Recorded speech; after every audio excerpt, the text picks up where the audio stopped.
అనకాపల్లి జిల్లాలోని Devarapalli wholesale కాయగూరల market ఏదైతే ఉందో దీనికి 100 ఏళ్లు చరిత్ర కలిగినటువంటి కాయగూరల మార్కెట్ ఇది.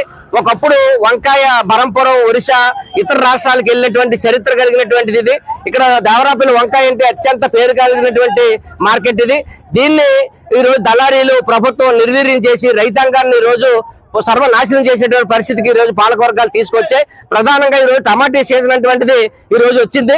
టమాటా సీజన్ లో రైతులు ఎకరాకి 30,000-40,000 రూపాయలు పెట్టుబడి పెట్టి టమాటాలు పండిస్తే వాళ్ళేమో ఇక్కడ మార్కెట్ తీసుకొస్తే కొనే నాదుడే లేడు. 30 రూపాయలకి 50 రూపాయలకి టమాటాలు ఈ రోజు దళారీలు కొనేటువంటి పరిస్థితి ఉంది. ఒకవేళ దాచుకుందామంటే ఇక్కడ కోల్డ్ స్టోరేజ్ కానీ నిలువ నీడలేటువంటి పరిస్థితి.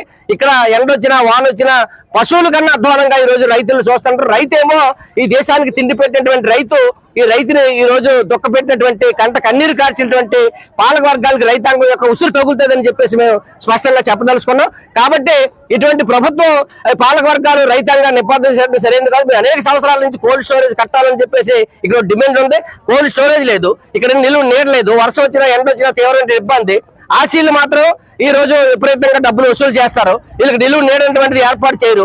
కాబట్టి ఆశీల డబ్బులు కూడా రాక ఒక రైతు ఈ రోజు టమాటీలు రోడ్డు మీద పోసేసి మాకు ఇక్కడ టమాటీలు పండించడం పశువులకే వదిలేస్తాను, కాబట్టి ఇది అత్యంత దుర్మార్గం, రైతాంగాన్ని ప్రభుత్వం ఆదుకోవట్లేదని చెప్పేసి ఇక రెడ్డి దేవుడు అనేటువంటి వ్యక్తి వెళ్ళిపోయాడు. కాబట్టి ఈ రైతాంగాన్ని ఆదుకోసేటువంటి పూర్తి బాధ్యత ఈ ప్రభుత్వం మీద ఉంది.